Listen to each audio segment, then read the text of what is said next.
A boa vitória do Flamengo sobre o Cruzeiro por 2-0, por incrível que pareça, despertou elogios e também críticas.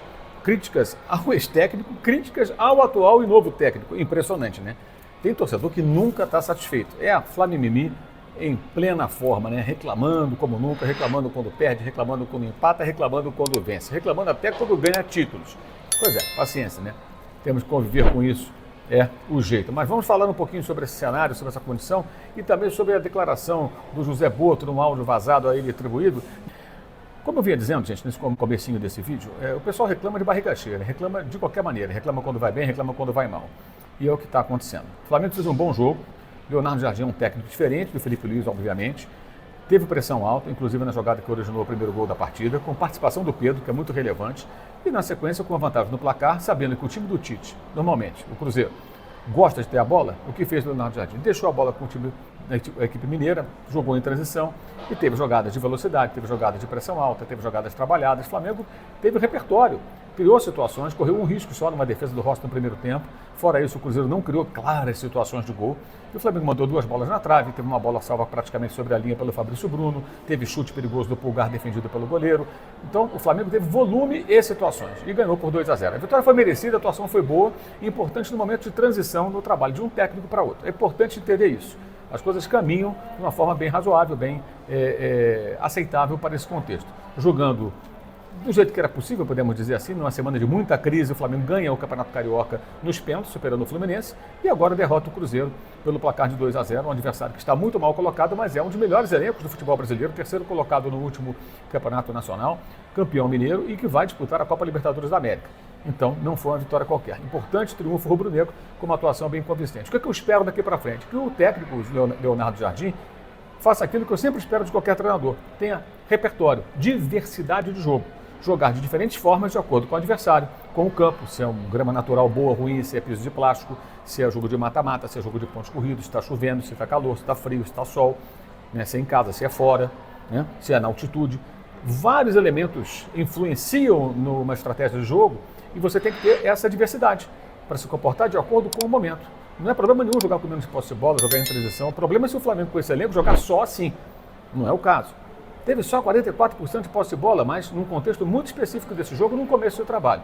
E foi um time mais vertical, definindo as jogadas de forma mais rápida. Isso é bem importante, acho que tem um valor muito grande também numa análise sobre esse momento da equipe do Flamengo. O Cruzeiro, ao contrário, com apenas um ponto, eu gravo esse vídeo antes do jogo entre Vasco e Palmeiras, se o Vasco pelo menos empatar com a equipe paulista, o Cruzeiro irá para a lanterna do Campeonato Brasileiro. Um momento bem delicado, apesar da conquista do título estadual no último final de semana, naquela grande briga e a vitória por 1-0 sobre o Atlético Mineiro. Claro que a ausência de Caio Jorge fez muita falta à equipe celeste nesse jogo no Maracanã. Vejamos, o Cruzeiro não vai ser rebaixado, a tendência é se recuperar em algum momento, mas é um instante realmente delicado para o time mineiro.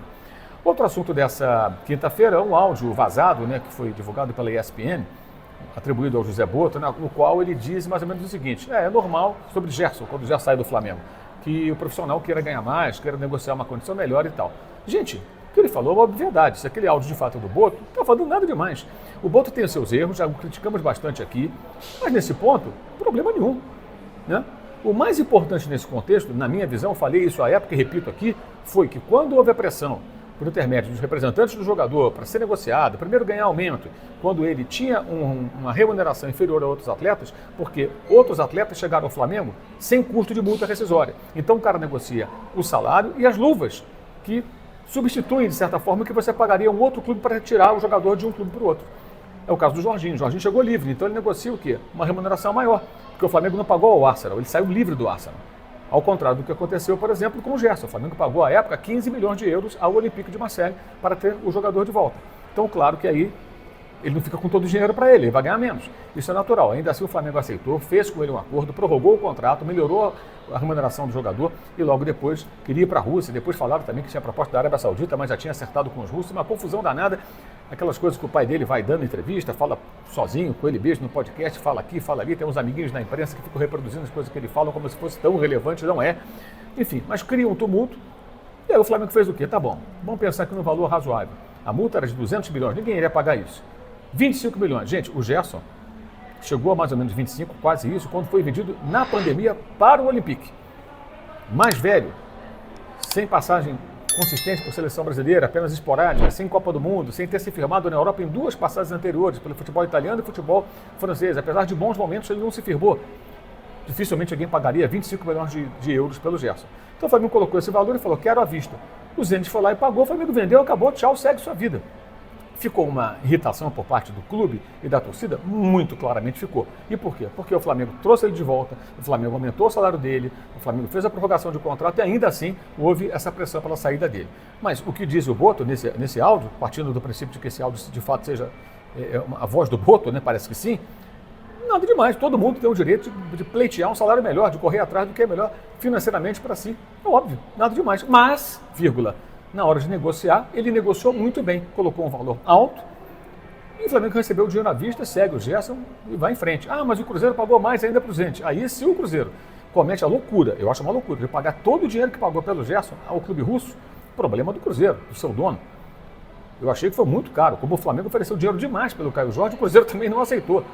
Eu não ofereceria todo aquele dinheiro, 30 milhões de euros, mais o Cebolinha, 28 milhões, algo assim. Jamais, jamais. Mas enfim, o fato é que o Gerson saiu do Flamengo, foi muito vaiado pela torcida, a torcida ficou irritada, mas o que o Boto falou lá atrás, partindo do princípio, repito, de que esse áudio seja de fato do dirigente do Flamengo, não é nada demais, todo mundo tem o direito de buscar o que é melhor. O Boto já errou bastante, já cometeu seus erros, ele merece algumas críticas, mas nesse episódio específico ele fez corretamente o que tinha que fazer pelo Flamengo. E outra história, tinha muita gente na imprensa cravando que ele ia rodar, que ele ia dançar. Eu estou falando desde lá de trás, eu também, o Rodrigo Matos está no UOL, que ele não ia cair agora, poderia até cair depois, naquele momento não. Teve gente dizendo, inclusive, que ele poderia ser demitido na véspera da final do Carioca. É claro que isso não aconteceu, era evidente que o BAP não o faria, numa semana tão tumultuada com troca de técnico, demitir também o seu diretor esportivo, diretor de futebol, ainda mais sem ter um outro diretor. Tentaram emplacar o nome, agora o nome já está meio esvaziado, até no mercado esse nome está esvaziado, e o Boto vai ficando. Então, Mauro, você está afirmando que ele não vai ser demitido? Não. Eu estou dizendo o seguinte, ele se desgastou muito com o presidente, como eu disse lá atrás, já há 6, 7 dias. É possível que ele não tenha vida longa no Flamengo, mas eu disse, ele não vai cair agora. E claro que ele pode até ir se sustentando no carro, empurrando com a barriga, a gente não sabe até por quanto tempo. A situação dele não é uma situação confortável, já foi melhor. Ele hoje tem um desgaste dentro do elenco, com pessoas no CT, muito desgaste. E com o presidente, ele meio que queimou o filme dele naquele episódio do Felipe Luiz, né? Que depois ele teve que publicamente, antes da apresentação do Leonardo Jardim, afirmar que foi ele que apresentou para o presidente do clube, o BAP, os argumentos que sustentaram, certos ou errados, né, sustentaram a demissão do ex-técnico do Flamengo. Enfim, mas ele vai ficando, conforme dissemos lá atrás, que ele não ia cair naquele momento, e não caiu até agora. Se vai cair ou não, não sabemos, mas o desgaste pode provocar uma queda, mas dificilmente o BAP vai demiti-lo sem ter um outro nome para assumir essa função que é fundamental dentro de um departamento de futebol.